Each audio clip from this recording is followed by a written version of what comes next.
What in the world happened here?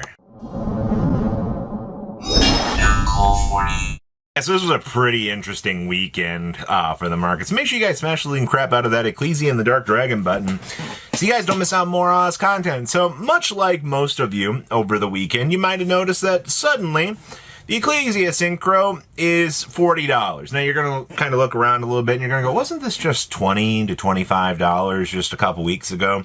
You know, what suddenly happened to this? Well, everybody and their mother realized, oh hey, Fallen in the Virtuous is just one of the best cards that you can pick up and play in modern era times. And guess what, everybody? We start to see staples that players need for competitive season. And by the way, I don't know if you know this or not, but we are going back into competitive season right now. You know, the European national block should be beginning in May, so you're about 7 weeks away from seeing that. But the next couple of weeks to months, as you know, events are going to start resuming very, very, very quickly here. You're going to start to see, I mean, we're also just coming off of OTS Championship weekend here, where we did get to see, you know, a lot of emphasis on some of these power cards. So, you know, there is some merit to some of this stuff actually happening. But yes, you have basically a $40 synchro running around in the market, because not only can you send it off Fallen and Virtuous to be able to recur back some resources, it's just overall a very, very good resource card to be able to get the job done for the game. So that's where we're sitting right now, people. I'm not particularly thrilled about this, because I too had to go pick up one to be able to play yesterday, and seeing that $40 price point just made me go, now this is what I get for not picking up cards much earlier, especially, you know, I'm planning on playing Sky Striker with Fallen and Virtuous, so, you know, gotta pay the Reaper, I guess. The deception. So we've been kind of keeping a little bit of an eye on the Azamina good stuff. Now, one thing I will say about the Azamina stuff is I'm really not surprised to see the pickup with Azamina fairly recently.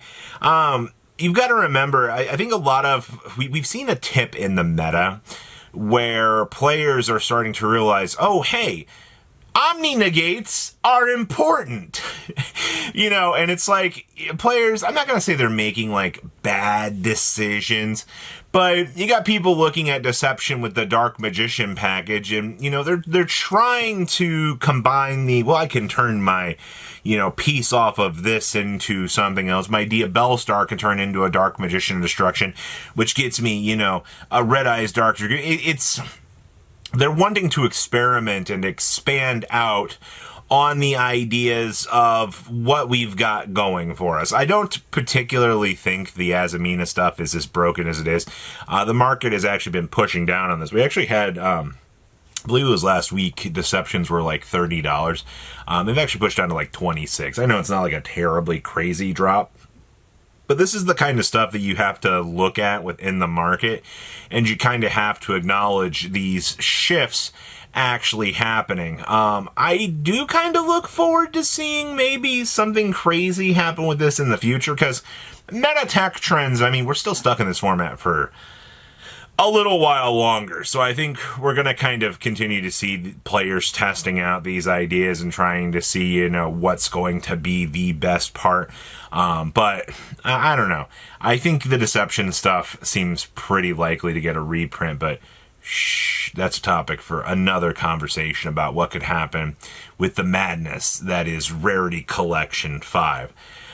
Illusion Gate. So there was, I believe over the weekend, one of the first tournaments for new Genesis format.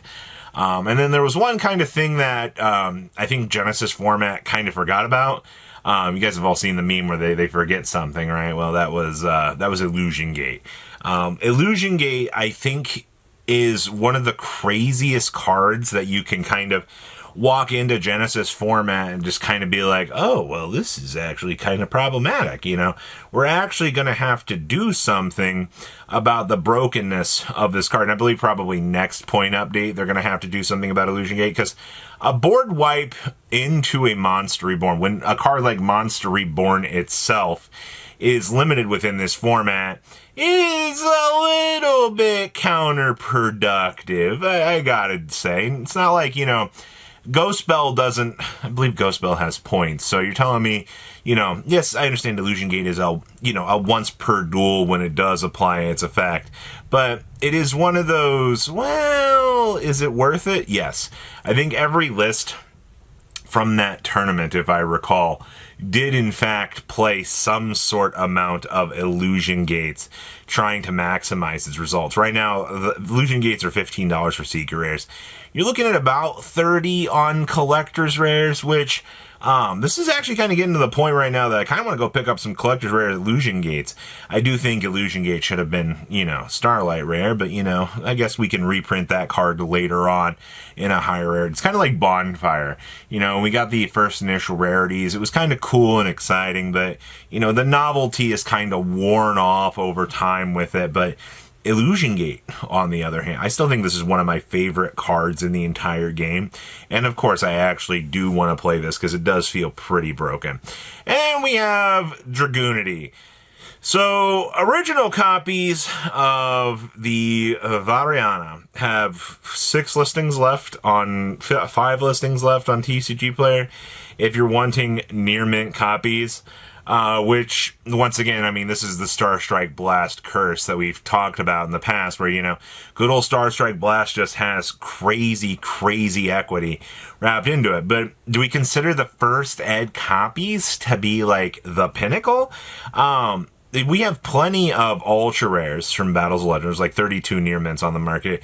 And we can't forget about Shadows of Valhalla giving us the secret rare printing, which is 40 listings. Now, I think the reason why we're kind of seeing this this uptick in Dragunity stuff is Dragunity has an interesting set of tools available to it in the upcoming sets. And I'm actually kind of excited to see what's going to happen when we do get the Dragunity link for it. Being able to seal off the graveyard is a pretty nasty tool. And you're telling me that decks are going to be able to, quite honestly, do that consistently? I kind of like that a little bit. But you're playing Dragunity. Dragunity did have a little bit of play in the OCG when it first initially came out. It's one of those decks that it does take a very, very, very big-brained individual to go through the combo lines and to, figure out which ways to go. I'm not going to say it's like Dragon Link, but like, you can definitely incorporate it in a Dragon Link. Also, they do have the Harpy's Featherstorm to combine with Dragunity, because you do have a little bit of an overlap with some of those Wing Beast, which, well, I mean, it does actually do some things, which is incredibly interesting, to say the least. But Dragunity is definitely up there. And I want to talk about the state of the Legendary Modern decks. So Legendary Modern decks will be dropping this week. It should be Wednesday/Thursday for OTS stores. Right now, they're running around the market at about $32 to $33 a piece. Last Friday, they were coming in about $34. So we've had about a $2 drop on these. After sales tax, depending on your region, you're probably going to be setting at about $34, $35. Depending. But right now, this product is looking amazing.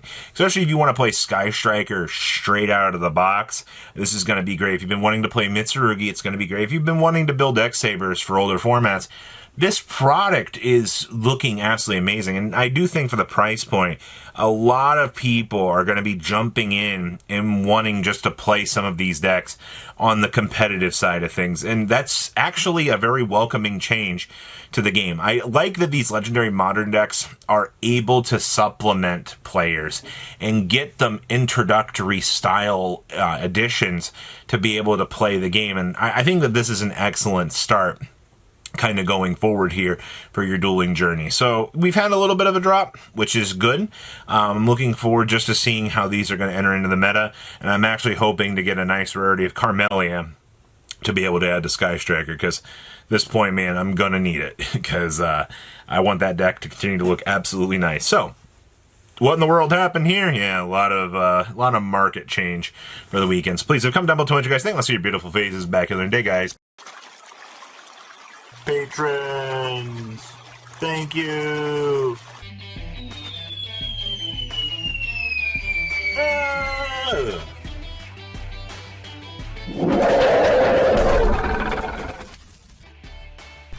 Thank you so much for watching. Check out these other videos.